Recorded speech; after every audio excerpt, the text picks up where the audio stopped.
उठते ही ये 3 काम करती है, सुबह उठते ही ये 3 कार्य करती है। उस घर की बरकत कभी कोई रोक नहीं सकता, कभी भी बरकत नहीं रुकेगी।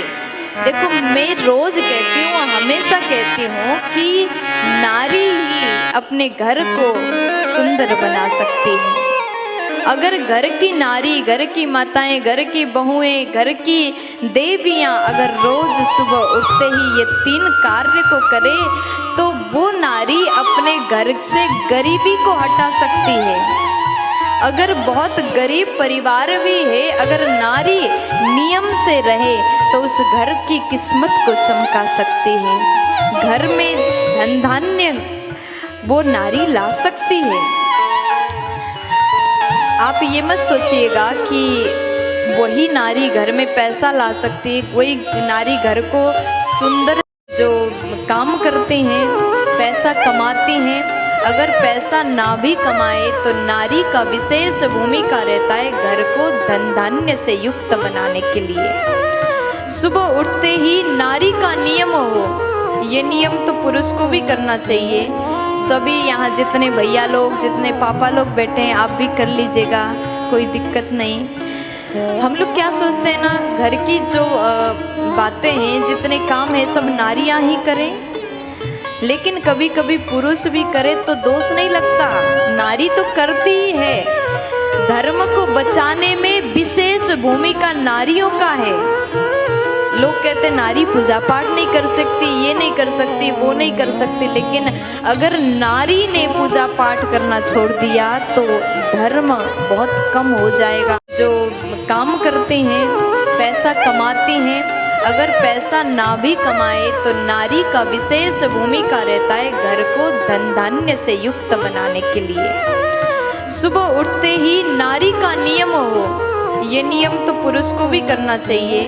सभी यहाँ जितने भैया लोग, जितने पापा लोग बैठे हैं, आप भी कर लीजिएगा, कोई दिक्कत नहीं। हम लोग क्या सोचते हैं ना, घर की जो बातें हैं, जितने काम हैं, सब नारियां ही करें, लेकिन कभी कभी पुरुष भी करे तो दोष नहीं लगता।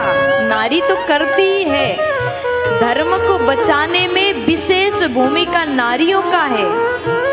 लोग कहते नारी पूजा पाठ नहीं कर सकती, ये नहीं कर सकती, वो नहीं कर सकती, लेकिन अगर नारी ने पूजा पाठ करना छोड़ दिया तो धर्म बहुत कम हो जाएगा। धर्म को सुंदर सफल बना सकती जो जॉब करती हैं, हमें हो जाता है। पूरा पंडाल भरा है नारियों से, और नारी कभी किसी से कम नहीं होती महाराज। घर को चमकाने के लिए, घर को स्वर्ग समान बनाने के लिए विशेष भूमिका नारी का होता है, और धर्म को बचाने के लिए भी नारियों का विशेष भूमिका होता है। ये कहते हुए मुझे थोड़ा सा भी दिक्कत नहीं लगता, ये कहते हुए मुझे थोड़ा सा भी डर नहीं लगता। तो ध्यान से सुनिएगा, ये 3 बात मैं आपको बता दूं। रोज सुबह उठते ही घर की बहू, घर की नारी धरती माँ को प्रणाम करें। ऐसी 3 माँ हैं जिसको प्रणाम करके नारी अपने घर को वैभव युक्त बना सकती, वैभव संपन्नता से भरा घर बना सकती। से प्रणाम करें, हे धरती माँ, आप हमारे ऊपर, हमारे परिवार के ऊपर हमेशा कृपा बरसाएं। मैं आपके ऊपर अपने चरण रखने जा रही हूँ, मेरे हर एक कार्य को आप सफल बना दें।